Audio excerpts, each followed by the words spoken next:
What's going on, guys? Obviously we're doing something a little different today. I'm in my pajamas. I literally just got up. We are making a low carb, gluten-free, if you care about that stuff, flourless breakfast vanilla maple cake. Well, it's not vanilla because I'm actually out of vanilla protein powder. So it's gonna be banana maple breakfast cake. It's awesome. If you like this style of video, let me know in the comments below. I will make more of them. All right, guys, before we start, I just want to recommend get yourself a food scale. If you're following If It Fits Your Macros, then you probably have a food scale already. I'll leave a link in the video description to one, but this is just going to ensure that your cake is going to turn out exactly like my cake turns out, because we're weighing things to the gram. It just is a more exact way of cooking anything. You should just have a food scale anyways. First thing we're gonna add to our bowl to make our cake is a half a cup. It's like 60 grams of Bob. You don't have to use Bob's Red Mill, but I'm using Bob's Red Mill coconut flour. This is gonna be the base flour for the cake. So the next thing we're gonna do is we're gonna add our protein powder. I'm using Isopure's zero carb banana cream protein powder because this is gonna be a banana maple cake. I've done it with vanilla and I've done it with this. Both are very delicious. Does anybody else, you have to do this, right? Like before you use your protein powder, you have to shake it up. So we're gonna be adding 1.5 scoops of the protein powder. It's 45 grams of whichever protein powder you guys choose. All right, so the next thing we're gonna add, guys, is 2 teaspoons of ground cinnamon to our bowl. Since I have my teaspoon scooper out, we are also going to be adding a heaping teaspoon of baking powder. If you're wondering what a heaping teaspoon looks like, it looks, I'm running out of baking powder as I'm doing this. It's just, we'll just pour it there. Make a mess on this counter. So yeah, this is a heaping teaspoon of baking powder. It's like a teaspoon and a half, right? Yeah. We're breaking all kinds of rules, guys, because usually you mix your dry ingredients with your liquid ingredients. We're not going to do that today. It's breakfast time. We don't have time to do any of that stuff. So I'm adding a teaspoon of banana extract. We're also gonna add a teaspoon of vanilla extract. Like I said, breaking rules, guys. We're not mixing our dry ingredients first. We're gonna put everything in the bowl and then we're gonna mix it. Next thing we're gonna do is add 45 grams, it's 3 tablespoons of Walden Farms calorie-free pancake syrup. This is gonna give our cake the maple flavor.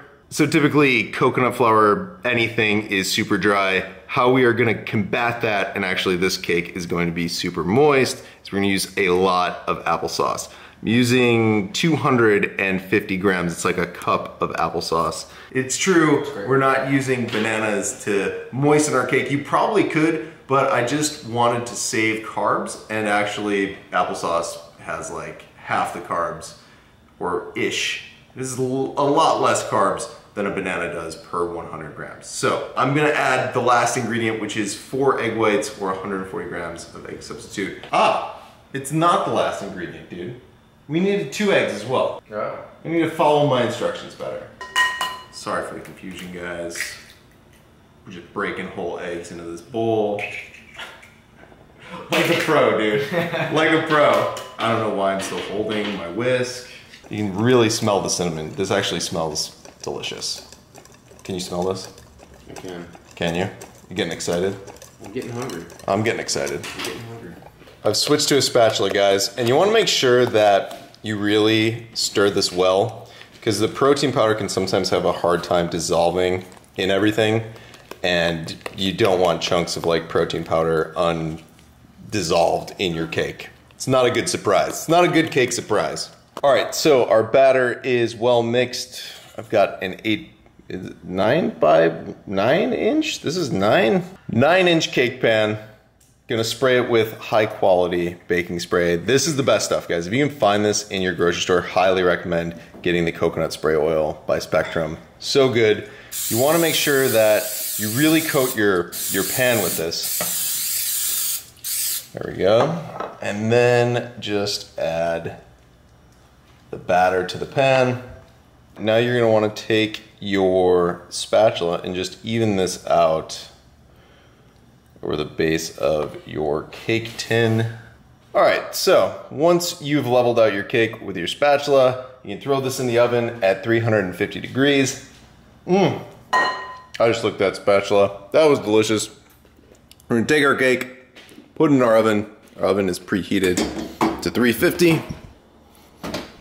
And this is gonna take about a half hour, guys, 25 to 30 minutes. You don't wanna overcook this cake because, like we said, coconut flour, it dries things out. So make sure you err on the side of caution and undercook your cake a little bit. See you in a half hour. So we're having a debate right now. We're having a conversation, if you will. We're talking about my Keurig. By the way, if you have a Keurig, the donut shop nutty caramel, it's the best, right? It is that's very good. That's the best stuff.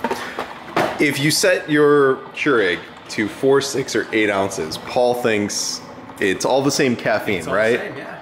No matter if you hit the strong button and it really is all the strong. same.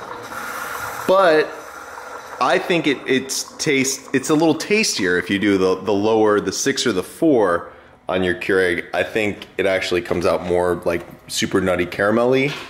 Is it caramel or caramel? See, I think it's caramel. I always say caramel. That's another good debate. Shaq and Percy here for new Nestle Crunch with caramel. It's caramel. It's caramel. Caramel. Can you spell? 30 minutes later, your cake is gonna start separating from the pan a little bit. That's a good indicator that it's done. Also, it's all right that the middle is still a little undercooked. The rest, as you can see, it's giving you a little bit of a fight when you press down on it, and that's kind of what you wanna see. So the cake is done. We're gonna let it cool for a little bit. We're gonna transfer it to a wire rack and cut this thing open. Happy birthday, dude. Thanks, man. Al Morelli showed up just in time to enjoy his birthday cake. This wasn't even planned. It wasn't even planned that you were supposed to come over, but we made cake this morning, and as you guys can see, it's been cooling now a little bit on the wire rack. You want to cool it down. It probably takes like a half hour to cool down completely, but I think we're just gonna cut into this bad boy right about now. That slice of cake, it's the real deal. It's like an awesome breakfast cake, right? It is. It's perfect. All right, guys, so it's time for my taste test. I already know what this tastes like, though. I made it for breakfast the past 7 of the past 10 days. And the macros on the entire 9-inch cake: 72 grams of protein, 59 grams of carbs, 23 grams of fiber, and 17 grams of fat. That's for the entire cake. It's like less than 100 calories per slice because the entire cake has 710 calories. Each slice is like 90 calories. Crazy. So here's my taste test. We don't do this on the channel very often. You guys never see me actually eating the recipe. That's so good. It's so moist. And I've probably said that a few times in this video. Apologize if you don't like it. Anyways, guys, I hope you enjoyed the video. Subscribe if you're not subscribed already. Like the video if you did enjoy it. I need to go get a cup of coffee because this with coffee, perfect breakfast. See you guys in the next video.